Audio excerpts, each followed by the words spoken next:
क्या हुआ मैडम, आप इतने परेशान क्यों हुए? बैठिए। मार दिया मैंने खून कर दिया। खून? किसका? 3 गोलियां सीधा सर और मुझे पता सब खत्म। पर तुमने मारा किसे? मेरे चाचा रवि सक्सेना।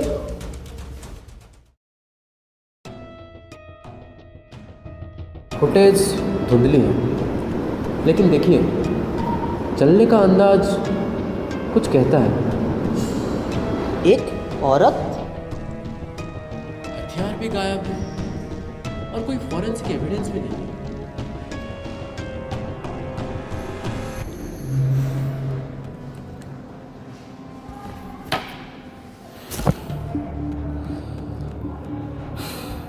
मुझे डर था वो कहीं कुछ ऐसा कर न दे।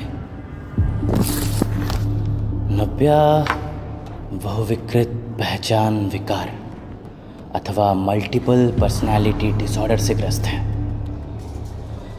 यह एक डिफेंस मैकेनिज्म के रूप में विकसित होता है, खास करके बचपन में हुए मानसिक सदमे के बाद। जब मन सहन नहीं कर पाता तो वह अलग अलग पर्सनालिटीज बनाने लगता है।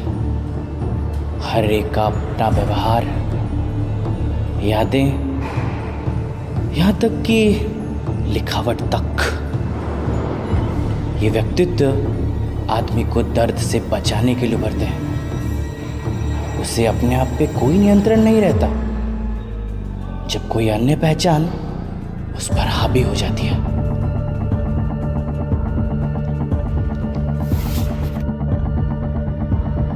तो आप कहना चाहते हैं नव्या को ये पता भी नहीं है कि उसने ट्रिगर दबाया है? अगर उसने किया भी होगा तो उसे पता नहीं। बचपन में नव्या के पिता के देहांत के बाद उसने अपनी माँ को अपने चाचा रवि से प्रताड़ित होते देखा। वह पूरी तरह नहीं समझती थी, लेकिन अपनी माँ की उस मुख पीड़ा को महसूस कर सकती थी। एक भयावह रात, वह यातना उसकी माँ की मौत के साथ खत्म नहीं हुई।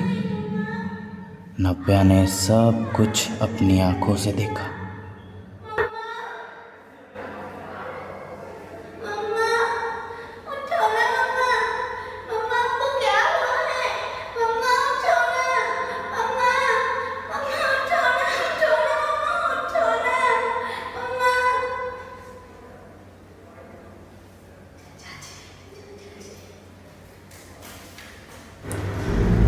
नव्या, नव्या, तुम कहाँ हो?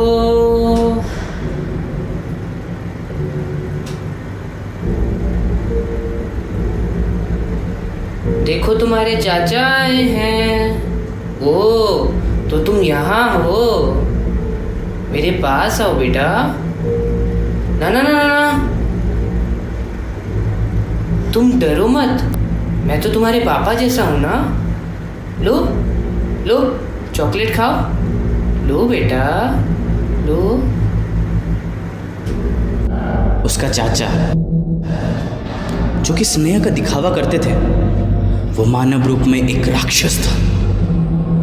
जैसे जैसे नव्या बड़ी हुई, उसकी क्रूरता उस पर बढ़ती गई। क्या यही सीखा तुमने मेरी कहानियों से? अपने पिता की इज्जत का तुम्हें जरा भी ख्याल नहीं? 20 साल तक उस दर्द के दलदल में घुटते हुए नव्या ने एक रैर और खौफनाक मानसिक बीमारी, मल्टीपल पर्सनालिटी डिसऑर्डर के बीज बोए।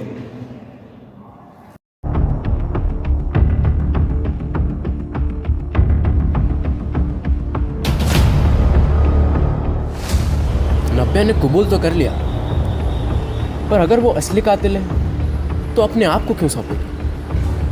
और अगर उसने अपने मानसिक स्थिति के कारण ऐसा किया तो उसको थेरेपी की ज़रूरत है, ना कि इतनी कठिन सज़ा की। वो डॉक्टर बहुत कुछ जानता था, हर एक डिटेल की। वहाँ तक भी वो भी बात जो शायद नव्या को भी याद ना हो। तुम सोचते हो कोई मानसिक मरीज इतनी आसानी से अपनी अतीत को परस देगा? और एक अजीब बात, उसका डायरी का कलेक्शन, हर एक पर अलग अलग नाम लिखा हुआ था। पर वो तो अकेले रहते हैं ना, तो डायरीज पे इतने सारे नाम क्यों? शायद तुमने नोटिस नहीं किया होगा, उसकी आपरण के नीचे छुपी हुई खून की छींटें।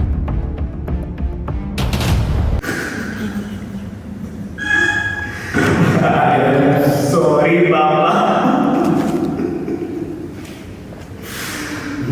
मैं ये कभी नहीं चाहता, लेकिन आज जो मैं हूं इन सबके जिम्मेदार बस आप ही हैं। 10 साल का था मैं जब आपने मुझे घर से बाहर निकाल दिया। आपके प्यार के लिए तड़पता एक मासूम सा बच्चा। आपने उसे चुना, लेकिन आपको सबसे ज्यादा प्यार मैं ही करता था बाबा। बोलिए बाबा, आपने मुझे कबूल क्यों नहीं किया? बोलिए, क्या मैं इतना बुरा हूं? क्या मुझे सच में कोई बीमारी है? क्या मैं नॉर्मल नहीं हूं?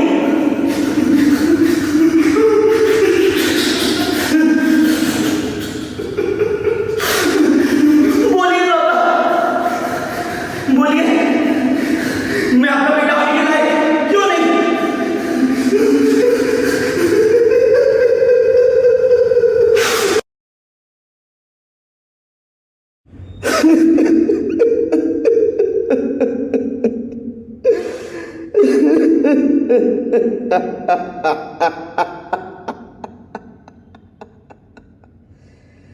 पापा मेरी जान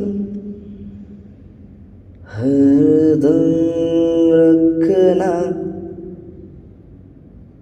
अब हाथ ये सर पर तुम।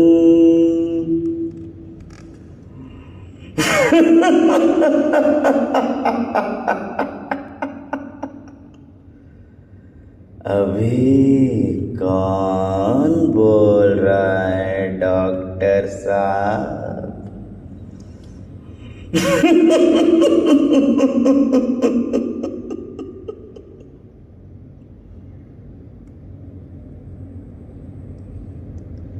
और कितने चेहरे बाकी हैं?